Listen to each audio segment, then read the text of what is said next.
Hello everyone. आप सभी का फिर से स्वागत है। ये घटना चक्र साइंस का डिस्कशन है और हम लोग बायोलॉजी को डिस्कस करें। बायोलॉजी में हमारा आज का टॉपिक है पाचन तंत्र। सबसे पहले पाचन तंत्र के बारे में डिस्कस करेंगे, इसके बाद इस पर आधारित अब तक जितने भी प्रश्न पूछे गए उन सभी प्रश्नों को एनालिसिस भी करेंगे। डिस्कशन को स्टार्ट करने से पहले मैं बता दूं कि इसका पीडीएफ अवेलेबल है। अगर आपको पीडीएफ चाहिए तो Telegram channel, Telegram quiz group या चैनल के कम्युनिटी बॉक्स में जाइए, वहां पर इसके रिगार्डिंग में इंफॉर्मेशन को अपडेट कर दिया गया है। तो चलिए स्टार्ट करते हैं।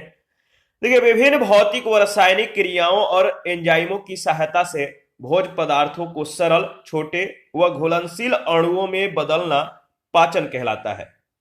जो मनुष्य या जो हम लोग भोज्य पदार्थों को ग्रहण करते हैं, रासायनिक या भौतिक क्रियाओं के द्वारा एंजाइम की सहायता से उस भोज्य पदार्थों को सरल, छोटे या घुलनशील अणुओं में बदलना ही पाचन कहलाता है। भोजन करने, पचे हुए भोज्य पदार्थों का अवशोषण करके इन्हें रुधिर में पहुंचाने और शेष निरर्थक पदार्थों का मल के रूप में परित्याग करने के सभी शामिल जो अंग हैं, ये पाचन तंत्र के भाग हैं। पाचन तंत्र में मुख से गुदा तक फैली एक लंबी आहार नाल होती है, एलिमेंट्री कैनाल होती है और इससे संबंधित कुछ सहायक अंग भी होते हैं।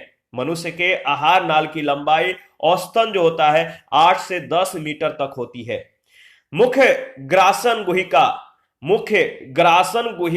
ग्रास नली, अमाशय और आंत आहार नाल के प्रमुख भाग हैं। याद रखिएगा, लार का श्रावण लार ग्रंथियों के द्वारा होती है। यह हल्की अम्लीय, जिसका पीएच मान 6.8 होती है।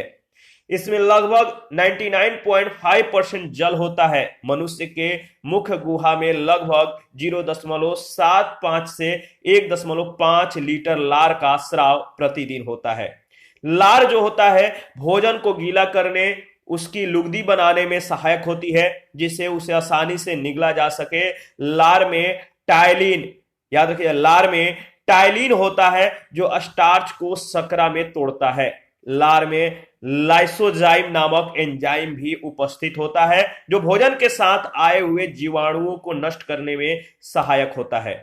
एमाइलेज के बारे में अगर बात करें तो एमाइलेज नामक एंजाइम का स्राव लार ग्रंथियों तथा अग्नाशय के द्वारा किया जाता है, जो कि भोजन में उपस्थित जो स्टार्च या जो मंड होता है, इसको जल अपघटन के द्वारा माल्टोज में परिवर्तित करता है, जो बाद में ग्लूकोज अणुओं में ये टूट जाता है।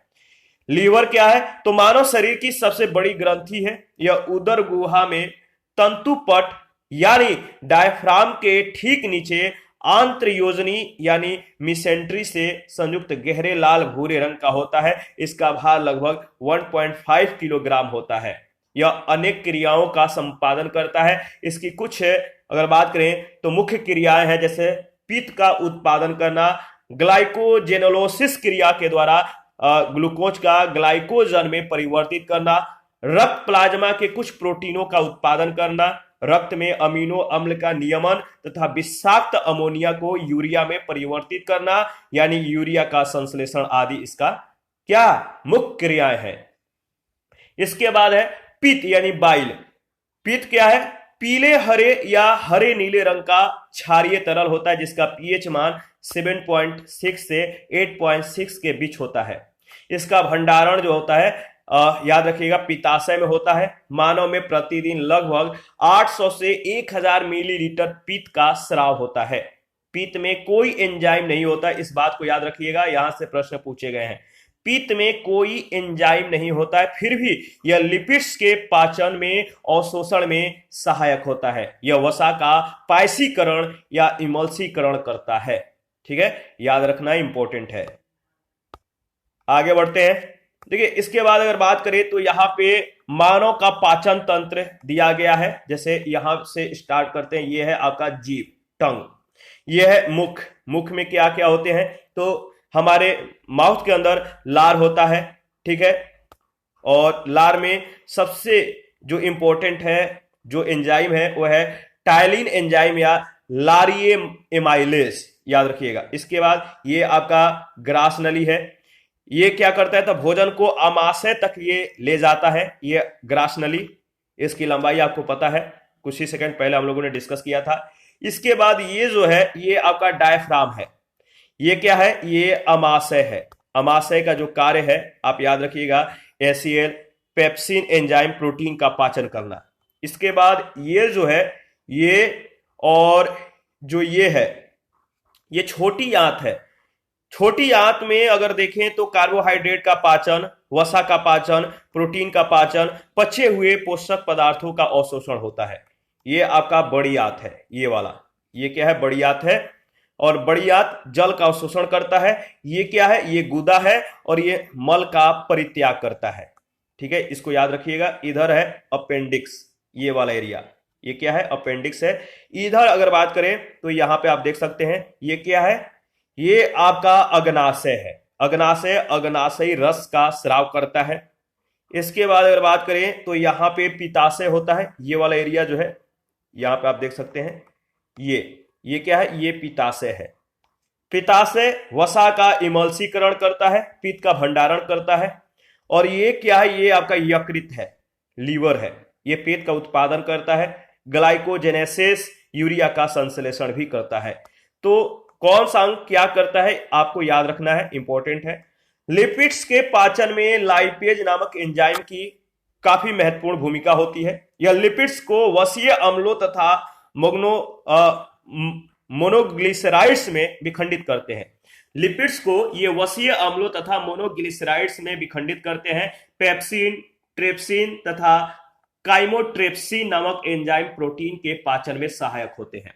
ये प्रोटीन को छोटी पेप्टाइड श्रृंखलाओं व एमिनो एसिड्स में विखंडित करते हैं। अग्नाशय पैंक्रियाज के बारे में अगर बात करें तो मानव शरीर की दूसरी सबसे बड़ी ग्रंथि है। यह एक मिश्रित ग्रंथि है जिसमें एक साथ अंतःस्रावी एवं बहिःस्रावी दोनों प्रकार के भाग पाए जाते हैं। इसमें अगर बात करें तो हार्मोन तथा पाचक रस का स्राव होता है। इसके पाचक रस को अग्नाशयी रस भी कहते हैं या यह क्षारीय रस होता है। इसमें कार्बोहाइड्रेट, वसा और प्रोटीन को पचाने के लिए एंजाइम होते हैं, इसीलिए इसे पूर्ण पाचक रस कहा जाता है। ट्रिप्सिन नामक एंजाइम का स्राव अग्नाशय के द्वारा किया जाता है, जो कि एक प्रोटीन को पॉलीपेप्टाइड में परिवर्तित कर देता है। मानव शरीर में क्षुद्रांत या छोटी आंत आहार नाल का एक भाग होती है, जो कि अमाशय तथा बड़ी आंत के बीच स्थित होती है। इसमें अधिकांश भोजन का पाचन होता है और पचे हुए भोजन का अवशोषण किया जाता है।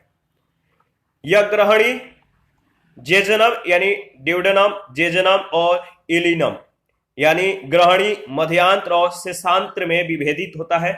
नाम हिंदी में थोड़ा सा अजीब टाइप का है, तो डेडेनम, जेजनम और इलियम इनमें विभेदित होता है, जिनकी लंबाई 25 सेंटीमीटर, 2.5 सेंटीमीटर और 3.5 मीटर होती है। तो सबसे ग्रहणी जो होता है सबसे छोटा, इसकी जो लंबाई है 25 सेंटीमीटर है। मध्यांत्र यानी जेजनम 2.5 मीटर और शेषांत्र यानी जो इलियम है ये 3.5 मीटर होती है। छोटी आंत अत्यधिक कुंडलित नलिका होती है, जिसकी वयस्क में कुल लंबाई लगभग 6 से 7.6 मीटर होती है। मनुष्य की बड़ी आंत सीकम, कोलन और मलाशय में विभाजित होती है। मानव शरीर में स्थित अपेंडिक्स या कृमि रूप परिशेषिका की लंबाई लगभग 8 से 10 सेंटीमीटर होती है, जो कि एक अवशेषी अंग है। ठीक है, क्या है? अवशेषी अंग। इसका आकार छोटे कृमि की तरह होता है तथा यह बड़ी आंत से सीकम के द्वारा जुड़ा होता है। ठीक है, याद रखिएगा। देखिए, एंजाइम मूलतः प्रोटीन होते हैं जो बायो उत्प्रेरक के रूप में जैव रासायनिक क्रियाओं को उत्प्रेरित या उनकी गति बढ़ाने का कार्य करते हैं। जैव क्रियाओं में एक विशेष प्रकार के एंजाइम का विशेष कार्यों को संपादित करते हैं। ये उसी प्रकार कार्य करते हैं जिस प्रकार एक ताले को खोलने के लिए विशेष चाबी होती है। जाइमेज नामक एंजाइम ग्लूकोज को इथेनॉल में परिवर्तित करता है। तो जाइमेज नामक एंजाइम जो है किसको किसमें परिवर्तित करता है? ग्लूकोज को इथेनॉल में। इस पर आधारित पहला प्रश्न है, मानव शरीर में पाचन का अधिकांश भाग किस अंग या किस अंग में उत्पन्न होता है? मानव शरीर में पाचन का अधिकांश भाग किस अंग में जो है संपन्न होता है? तो इसका सही जवाब है छोटी आंत में। मानव शरीर में अगर बात करें तो पाचन का जो अधिकांश भाग होता है अधिकांश भाग जो अधिकांश क्रियाएं होती हैं छोटी आंत में, स्मॉल इंटेस्टाइन में होता है। और इसके अलावा पचे हुए पदार्थों का जो अवशोषण होता है छोटी आंत में ही होता है। हालांकि भोजन का पाचन मनुष्य में मुंह से प्रारंभ होकर बड़ी आंत तक यानी लार्ज इंटेस्टाइन तक जो है चलता रहता है। यानी मुख से लेकर बड़ी आंत तक पचाने की क्रिया, डाइजेस्टिंग की जो क्रियाएं हैं वो होती रहती हैं। कड़वाहट के लिए मानव जीव का संवेदनशील जो क्षेत्र है वो कौन सा है? कड़वाहट के लिए मानव जीव का जो संवेदनशील जो क्षेत्र है वो कौन सा है? यानी मानव का जो जीव है कड़वाहट जो अनुभव करता है, किस एरिया में कड़वाहट अनुभव करता है? तो याद रखिएगा, जो जीव का पीछे का जो भाग होता है, जब इंसान कोई मतलब कि भोज्य पदार्थ को ग्रहण करता है और उसका जीव पीछे की तरफ, जो पीछे का जो भाग होता है वहां पे जब भोज्य पदार्थ पहुंचता है तो मनुष्य जो है उसका कड़वाहट जो है उसका अनुभव करता है। तो मानव जीव का अग्र छोर मीठे, पश्च भाग कड़वे और पार्श्व किनारे खट्टे तथा अग्र छोर तथा किनारे नमकीन स्वादों का अनुभव करता है। जो अग्र छोर है यानी आगे का जो जीव का पहला जो सिरा है, मान लीजिए ये जीव है, इसका जो पहला सिरा है यहाँ पे, ये अगला सिरा जो है होता है वो मीठे को अनुभव करता है। इसके बाद पीछे का पश्च भाग जो होता है कड़वे को, और इसके जो पार्श्व किनारे होते हैं वो खट्टे भागों को जो है अनुभव करते हैं। और जो किनारा जो होता है, ये वाला किनारा और ये वाला, ये नमकीन और अग्र छोर जो होता है ये नमकीन को जो है अनुभव करता, नमकीन स्वादों को अनुभव करता है। मनुष्य की मुख्य गुहा में निम्न में से किसका पाचन प्रारंभ होता है? मनुष्य की मुख्य गुहा में निम्न में से किसका पाचन प्रारंभ होता है? तो याद रखिएगा सही जवाब है कार्बोहाइड्रेट, सी ऑप्शन। मनुष्य की मुख्य गुहा में सलाइवा में उपस्थित एमाइलेज एंजाइम स्टार्च को माल्टोज और डेक्स्ट्रीन में तोड़ देता है। इस प्रकार मुख्य गुहा में कार्बोहाइड्रेट का पाचन प्रारंभ होता है। 4 नंबर है, लार निम्न में से किसके पाचन में सहयोग करती है? लार निम्न में से किसके पाचन में सहयोग करती है? तो सही जवाब है स्टार्च, ऑप्शन ए। देखिए, लार के पाचन कार्यों में जो शामिल है भोजन को गीला करना और भोजन की लुगदी बनाना ताकि उसे आसानी से निगला जा सके। लार में एंजाइम एमाइलेज होता है जो स्टार्च को शर्करा में तोड़ता है। लार में लाइसोजाइम नामक एंजाइम भी होता है जो भोजन के साथ आए हुए जीवाणुओं को नष्ट करने में सहायक होता है। इसके बाद आगे बढ़ते हैं नेक्स्ट प्रश्न। 5 नंबर है, निम्नलिखित में से कौन सा लार की सहायता से जो है पच जाता है? निम्नलिखित में से कौन सा लार की सहायता से, सलाइवा के सहायता से डाइजेस्ट हो जाता है? वो है आपका स्टार्च, बी ऑप्शन। लार में उपस्थित एमाइलेज एंजाइम स्टार्च को शर्करा में तोड़कर इसे इसके पाचन में जो है सहायता करता है। तो शर्करा में, स्टार्च को शर्करा में तोड़ देता है और तब पचाने की क्रियाएं जो है संपन्न होती है। प्रश्न संख्या 6 है, स्टार्च को जल अवघटन से ग्लूकोज बनाने वाला जो एंजाइम है वो क्या है? स्टार्च को जल अवघटन से ग्लूकोज बनाने वाला जो एंजाइम है इनमें से कौन सा है? याद रखिएगा एमाइलेज। एमाइलेज ग्लूकोज यानी स्टार्च को जल अवघटन से ग्लूकोज बनाने वाला एंजाइम है। आगे बढ़ते हैं। एमाइलेज नामक एंजाइम का स्राव लार ग्रंथियों तथा अग्नाशय के द्वारा किया जाता है जो कि भोजन में स्टार्च के जल अवघटन से ग्लूकोज निर्मित होता है। प्रश्न संख्या 7, कथन ए कह रहा है कि मानव शरीर में यकृत वसा के पाचन में महत्वपूर्ण भूमिका निभाता है। जो यकृत है वसा के पाचन में महत्वपूर्ण भूमिका निभाता है। कारण आर, यकृत 2 महत्वपूर्ण वसा पाचक एंजाइम उत्पन्न करता है। इन दोनों में से कौन सा कथन सत्य है? तो बताइए, या एक सही है दूसरा गलत है, दूसरा सही है पहला गलत है, या दोनों सही है, एक दूसरे की व्याख्या करते हैं। तो बताइए। याद रखिएगा, मानव शरीर में यकृत वसा के पाचन में महत्वपूर्ण भूमिका निभाता है, लेकिन यकृत 2 महत्वपूर्ण वसा पाचक एंजाइम उत्पन्न करता है। ये सही नहीं है, यानी सी ऑप्शन ए सही है पर आर गलत है। यकृत से पित्त की थैली में पित्त रस पहुंचता है जो वसा युक्त भोजन के पाचन में महत्वपूर्ण भूमिका निभाता है। यकृत वसा पाचक एंजाइम नहीं उत्पन्न करता है। हाइड्रोक्लोरिक एसिड किस अंग में स्रावित होता है? प्रश्न संख्या 8। हाइड्रोक्लोरिक एसिड किस अंग में स्रावित होता है? हाइड्रोक्लोरिक एसिड किस अंग में स्रावित होता है? तो इसका सही जवाब है अमाशय, यानी सी ऑप्शन। याद रखिएगा, हाइड्रोक्लोरिक एसिड जिस अंग में स्रावित होता है वह है अमाशय। मानव शरीर में अमाशय जठर रस, गैस्ट्रिक जूस जिसे कहते हैं, मानव शरीर में अमाशय जठर रस का स्रावण करता है जिसमें हाइड्रोक्लोरिक अम्ल HCl उपस्थित होता है। इसका मुख्य कार्य निष्क्रिय एंजाइमों को सक्रिय एंजाइमों में बदलना होता है, भोजन में उपस्थित जीवाणुओं को खत्म करना और भोजन के कठोर हिस्से को अपघटित करके उसे नरम बनाना है। 9 नंबर है एंजाइम है। एंजाइम एक क्या है? एंजाइम एक बायो उत्प्रेरक है। याद रखिएगा, एंजाइम वस्तुतः प्रोटीन होते हैं जो बायो उत्प्रेरक के रूप में जैव रासायनिक क्रियाओं को उत्प्रेरित या उनकी गति को बढ़ाने का कार्य करते हैं। प्रश्न संख्या 10, एंजाइम मूलतः क्या है? एंजाइम मूलतः क्या है? तो देखिए, एंजाइम मूलतः प्रोटीन है। सी ऑप्शन इसका सही जवाब हो जाएगा। बहुत बार यह प्रश्न पूछा गया है।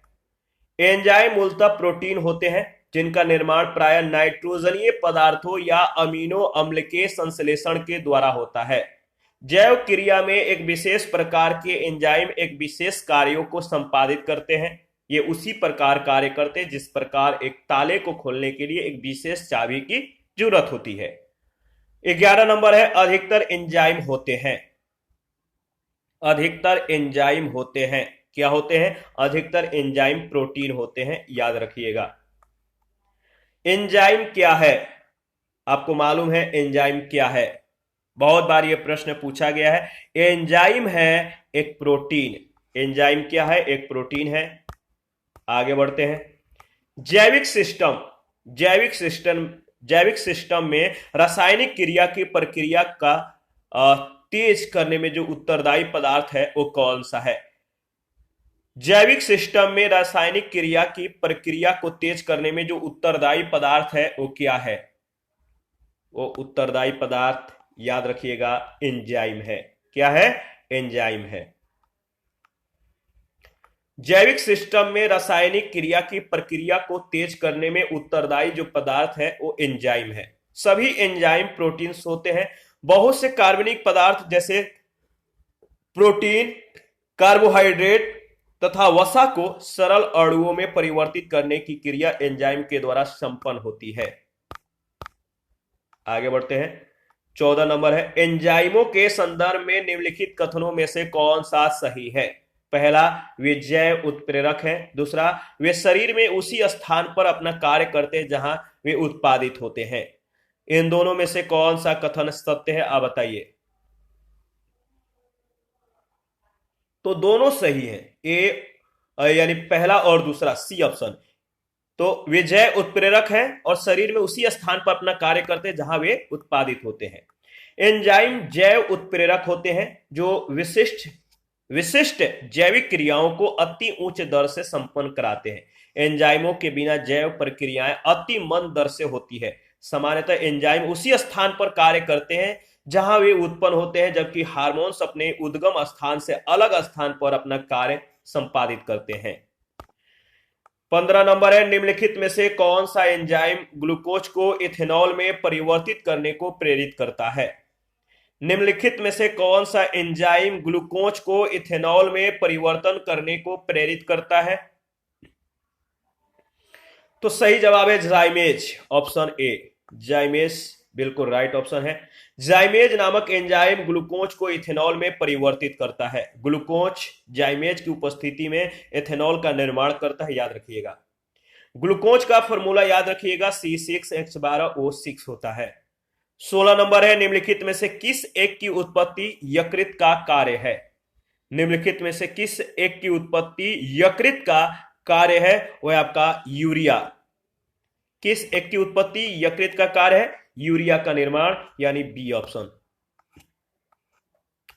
देखिए, यकृत यानी लीवर मानव शरीर की सबसे बड़ी ग्रंथि है, ग्लैंड है। यह उदर गुहा में तंतुपट यानी डायफ्राम के ठीक नीचे आंत्र योजनी अर्थात मिसेंट्री से संयुक्त गहरे लाल भूरे रंग का होता है। इसका भार लगभग 3 पाउंड का होता है। यह मानव शरीर का एक महत्वपूर्ण पाचक अंग है जिसके द्वारा अनेक क्रियाओं का संपादन किया जाता है। इसकी कुछ क्रियाएं जैसे पीत का उत्पादन, रक्त प्लाज्मा के कुछ प्रोटीनों का उत्पादन, ग्लाइकोजेनोसिस क्रिया के द्वारा ग्लूकोज का ग्लाइकोजन में परिवर्तन, रक्त में अमीनो अम्लों का नियमन तथा विषाक्त अमोनिया को यूरिया में परिवर्तित करना आदि, ये सभी इसके मतलब की क्रियाएं हैं। इसको ध्यान में रखिएगा।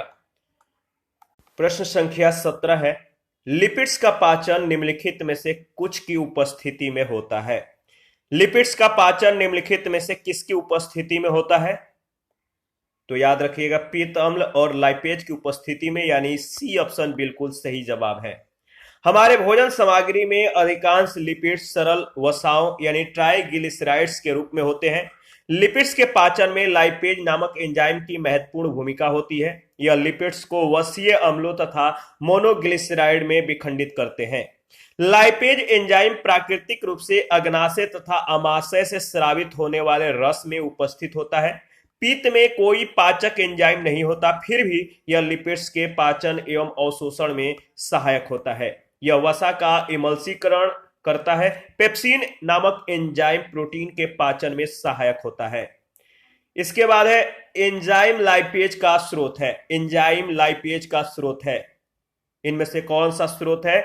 एंजाइम लाइपेज का जो स्रोत है वह अग्नाशय। 19 नंबर है, मानव तंत्र में निम्नलिखित में से कौन सा एक पाचक एंजाइम नहीं है? मानव तंत्र में निम्नलिखित में से कौन सा एक पाचक एंजाइम नहीं है? तो इसका सही जवाब है गैस्ट्रीन, यानी बी ऑप्शन बिल्कुल करेक्ट ऑप्शन है। इसके बारे में अगर बात करें तो ट्रिप्सिन, टाइलिन और पेप्सिन पाचक एंजाइम है जिनका स्राव अग्नाशय, लार ग्रंथि और आमाशय के द्वारा किया जाता है।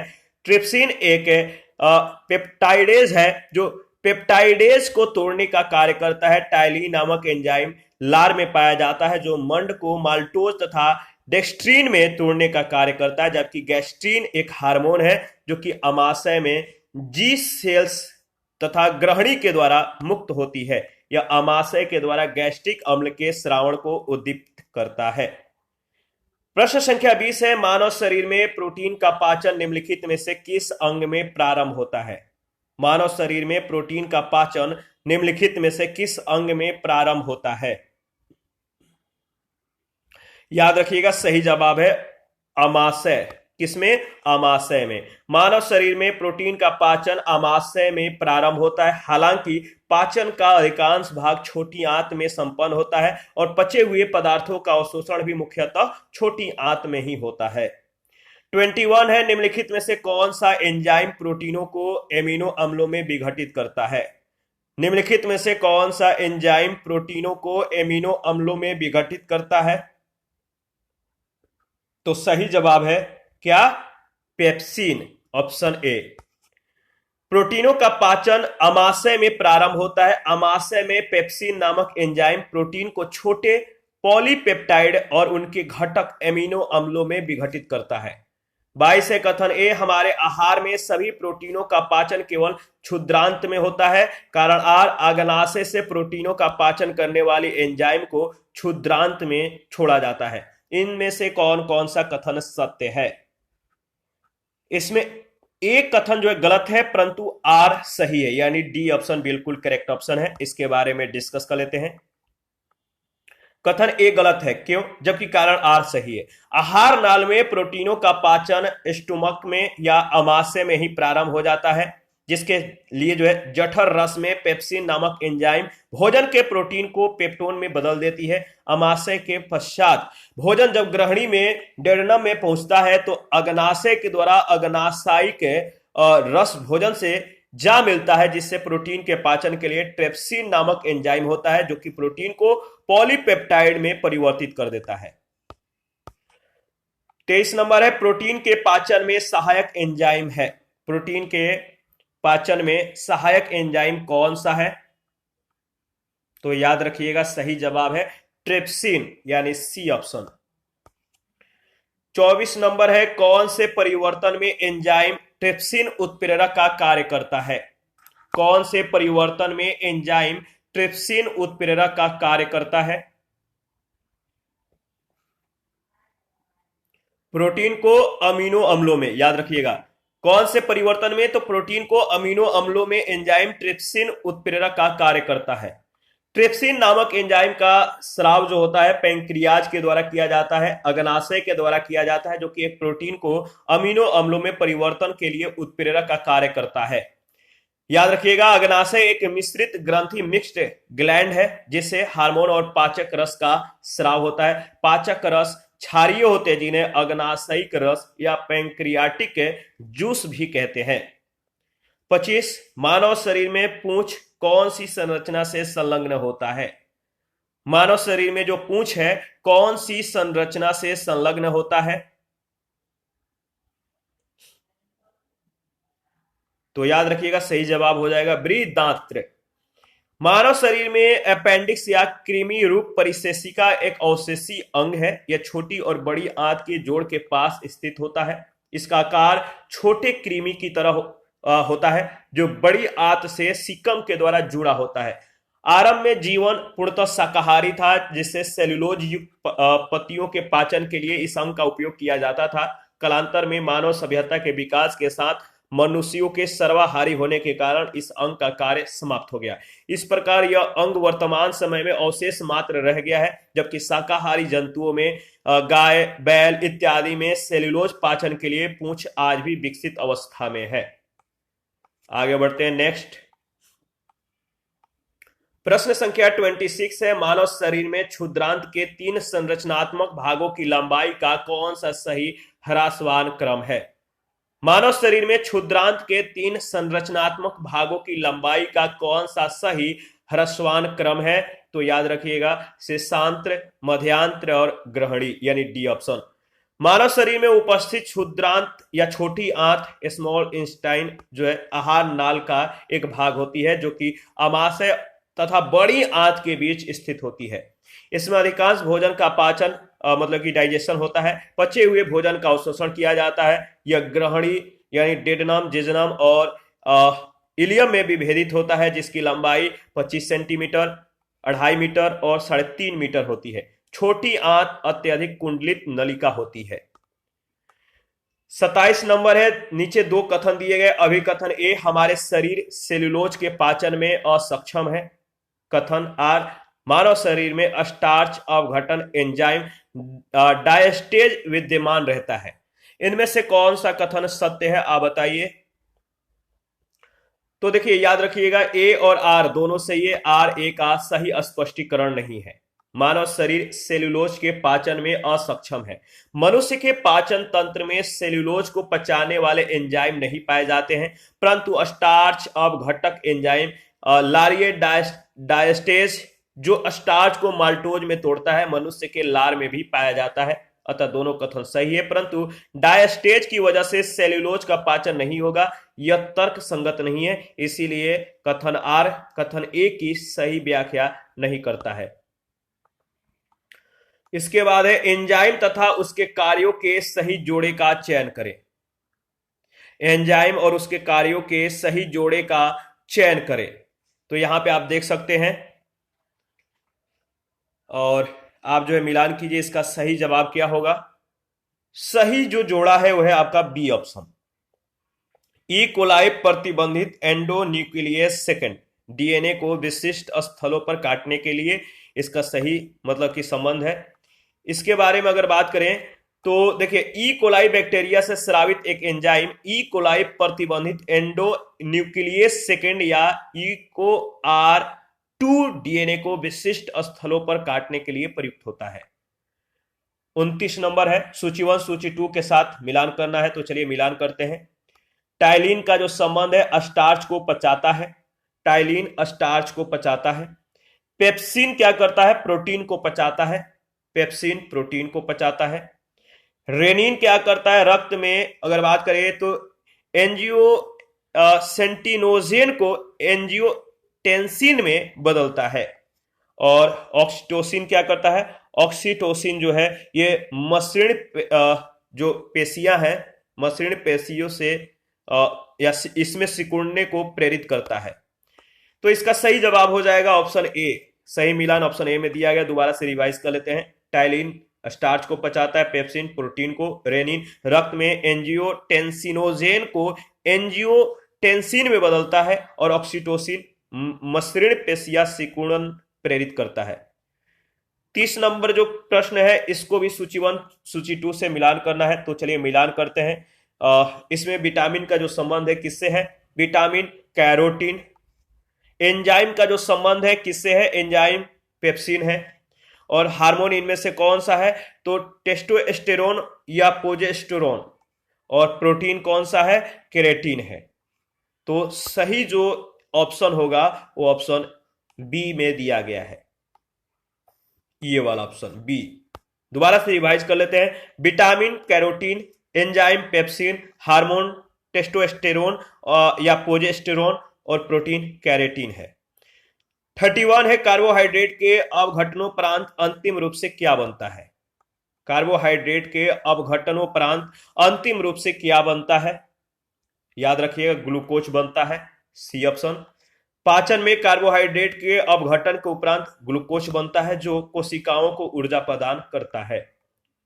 शरीर में अतिरिक्त ग्लूकोज ग्लाइकोजन में परिवर्तित होकर भंडारित रहता है, कहां पर, शरीर में अतिरिक्त ग्लूकोज ग्लाइकोजन में परिवर्तित होकर जहां पर भंडारित रहता है वह अंग है, याद रखिए कहां पर भंडारित रहता है, तो यकृत में, लीवर में।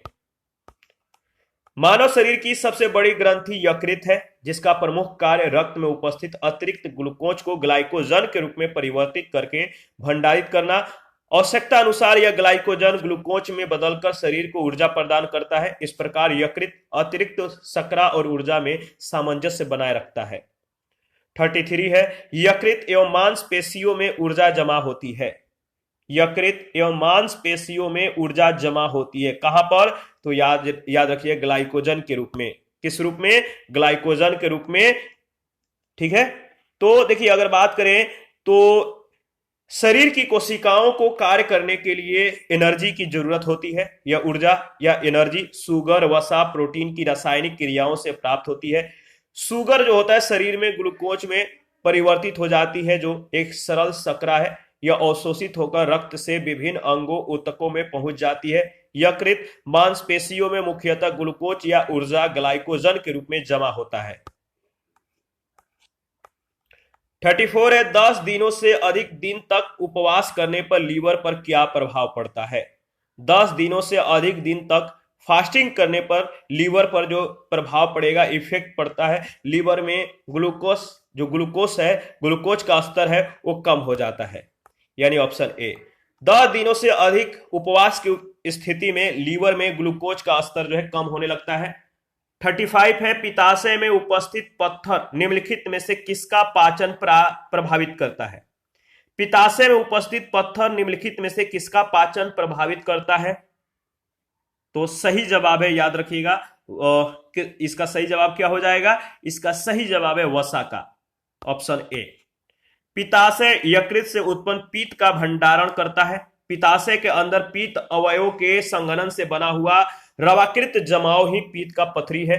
पीत की पथरी वसा युक्त भोजन के पाचन में समस्याएं उत्पन्न कर सकती है। 36 मानव शरीर की सबसे बड़ी ग्रंथि इनमें से कौन सी है। मानव शरीर की सबसे बड़ी ग्रंथि इनमें से कौन सी है, तो सही जवाब है यकृत, ऑप्शन ए। मानव शरीर की सबसे बड़ी जो ग्लैंड या ग्रंथि है वो लीवर है, जबकि शरीर की सबसे बड़ी अंतःस्रावी ग्रंथि आउटू ग्रंथि है, थायराइड ग्लैंड है। यकृत लगभग 15 से 22 सेंटीमीटर लंबा और चौड़ा तथा भार में लगभग 1.5 किलोग्राम होता है। यह एक प्रमुख पाचक ग्रंथि है जो कि कार्बोहाइड्रेट उपापचय, वसा उपापचय, पीत का स्रावण इत्यादि कार्य करती है। 37 है मानव शरीर में सबसे बड़ी ग्रंथि है। मानव शरीर में सबसे बड़ी ग्रंथि याद रखिएगा यकृत है, बी ऑप्शन बिल्कुल करेक्ट ऑप्शन है। 38 है, निम्न अंगों में से पित्त का संचय किसमें होता है? इनमें से पित्त का संचय किसमें होता है? तो याद रखिएगा पित्ताशय में होता है, यानी ऑप्शन डी बिल्कुल करेक्ट ऑप्शन है। देखिए पित्ताशय या पित्त बाइल का श्रावण यकृत के द्वारा होता है, किंतु इसके संचय का कार्य जो होता है पित्ताशय करता है। इसके अलावा यह यकृत से आए पित्त से जल को सोकर इसका अत्यधिक सांद्रण भी करता है। पित्ताशय लगभग 8 सेंटीमीटर लंबी और 4 सेंटीमीटर चौड़ी मतलब कि अंडाकार थैली होती है, जो कि उदर गुहा में स्थित होती है। 39 है, शरीर के किस भाग में पित्त का निर्माण होता है? शरीर के किस भाग में पित्त का निर्माण होता है? याद रखिएगा यकृत, ऑप्शन ए। 40 नंबर है, निम्न पर विचार कीजिए। पहला है यह मानव शरीर की दूसरी सबसे बड़ी ग्रंथि है। दूसरा कथन है इसका रस यह जो रस है, इसका रस जो है एक विशेष प्रकार की कोशिकाओं से स्रावित होता है तथा क्षारीय होता है। तीसरा, इसके रस को पूर्ण पाचक रस कहा जाता है। ये गुण जो विशिष्ट है किसके लिए है? ये तीनों कथन किसके संदर्भ में कहा गया है? तो इसका सही जवाब हो जाएगा, 5 सेकंड का टाइम है, कमेंट करके बताइए ये सारे व्याख्याएं किसके लिए है? यकृत के लिए, प्लीहा के लिए, अग्नाशय के लिए या लार ग्रंथि के लिए? तो सही जवाब है अग्नाशय के लिए। यकृत मानव शरीर की सबसे बड़ी ग्रंथि है, जबकि अग्नाशय दूसरी सबसे बड़ी ग्रंथि है। अग्नाशय से अग्नाशयी रस स्रावित होता है जो क्षारीय होता है। इसके रस को पूर्ण पाचक रस कहा जाता है। 41, सामान्य मानव के संदर्भ में निम्न कथनों पर विचार कीजिए। पहला, एचसीएल की मौजूदगी की अनुक्रिया के रूप में ग्रहणी से सेक्रेटिन उत्पन्न होती है। दूसरा, वसीय अम्लों की मौजूदगी की अनुक्रिया के रूप में क्षुद्रांत से एंटेरोगेस्ट्रॉन उत्पन्न होता है। इन दोनों में से जो कथन सत्य है, दोनों कथन सत्य है, यानी सी ऑप्शन बिल्कुल राइट ऑप्शन है। सेक्रेटिन नामक हार्मोन का स्रावण कायम की अम्लीयता से प्रोत्साहित होता है, जो कि जठरीय स्रावण को रोकता है, और क्षुद्रांत के द्वारा एंटेरोगेस्ट्रॉन नामक हार्मोन का स्रावण होता है।